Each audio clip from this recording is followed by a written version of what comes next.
Scripted within an ancient tome, which lies beneath centuries of dust in the guarded library of Mechalon, is the story of how the rift was formed. Though most cannot recall a time when the rift did not divide the Enclave and the Outlands, they were at one time unified.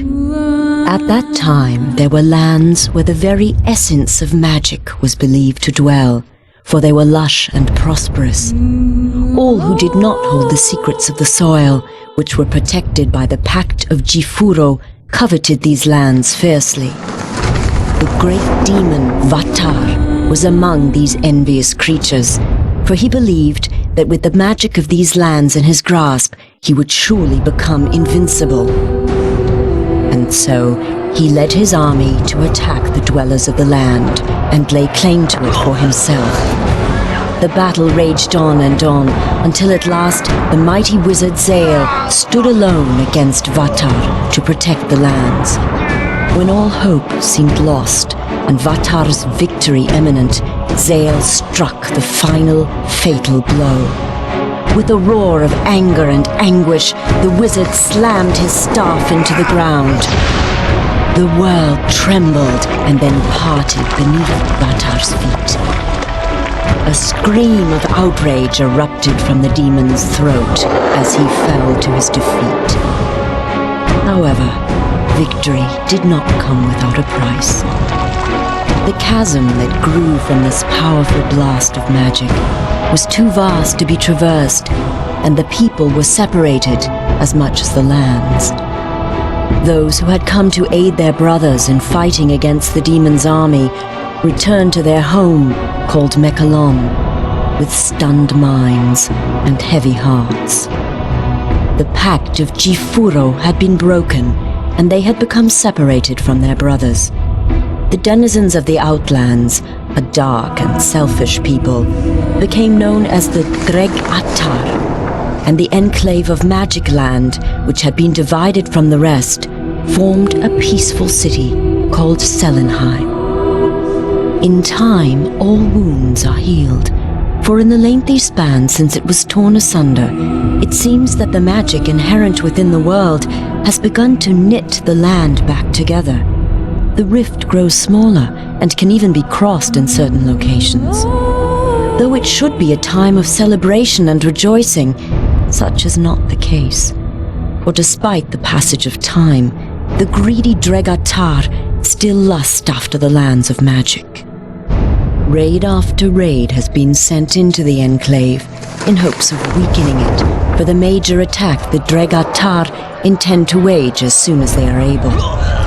Crops burned and possessions stolen, Celenheim has been thrown into a state of extreme unrest. Heavy taxes are levied upon the people to help pay for the city's defense. This has led to uprisings within the Enclave, and some of its inhabitants have landed in jail, along with the true enemy.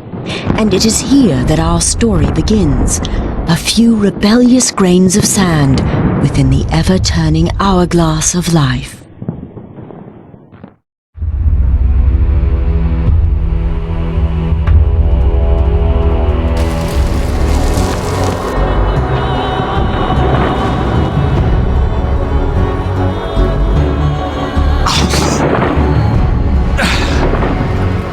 So, they imprison their own too, I see.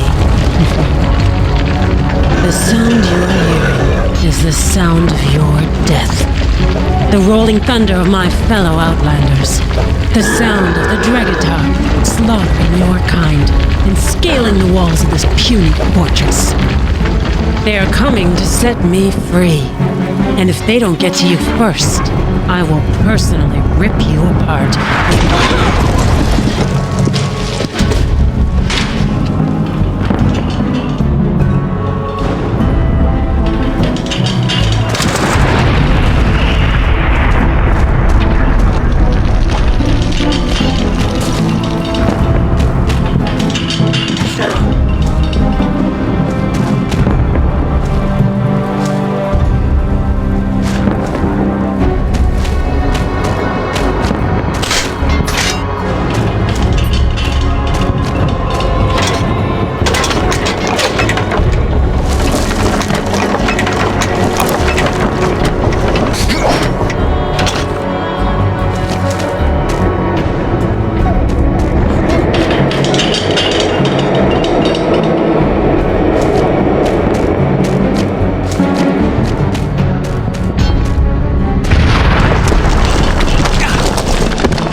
Another brave warrior.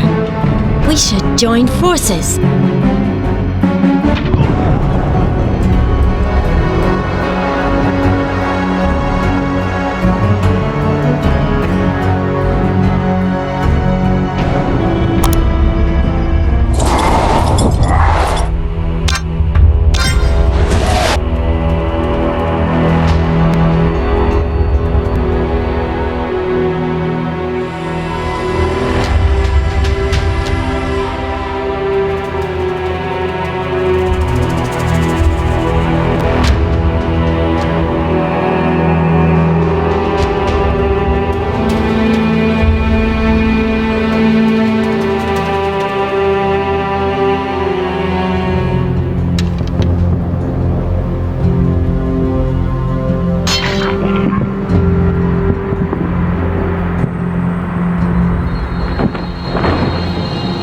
you!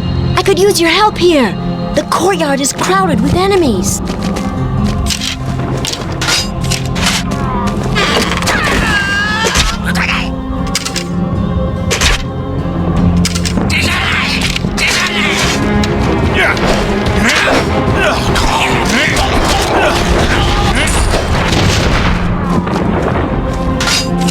Good work! Now we must save the outpost. We're under attack.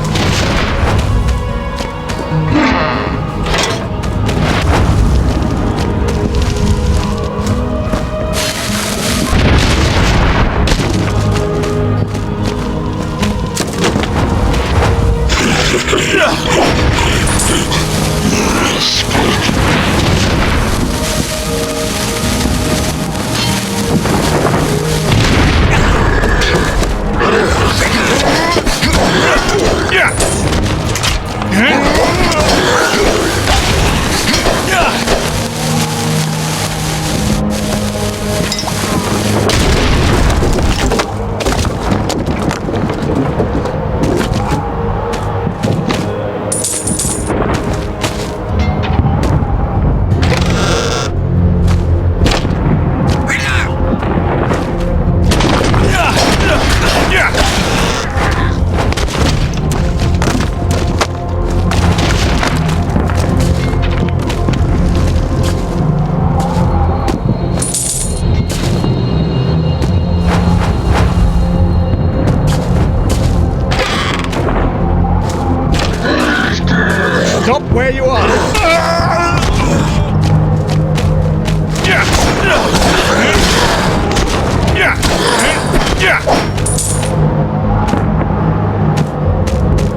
You have done us a great service. Helping in staving off these vile invaders despite your imprisonment is bold, to say the least. Isn't this the same one that we had arrested earlier? You expect us to believe that these people are loyal to us when they won't even pay the taxes that they owe? Be gone. Let's not have my side right now. Send me my star. No, It is true that you have committed a crime against us. Yet it seems you are willing to prove your loyalty to Celenheim. Because of this, I will offer you a proposition. If you continue to serve our cause and assist us in this action, you will receive full pardons and be embraced as honored warriors henceforth. There is a merchant named Marcus in the town of Celadia. He is very important to the Enclave, as he is the last merchant willing to transverse the rift and bring us supplies that are badly needed if we are to have any hope of withstanding the more frequent raids of the Dreg'Atar.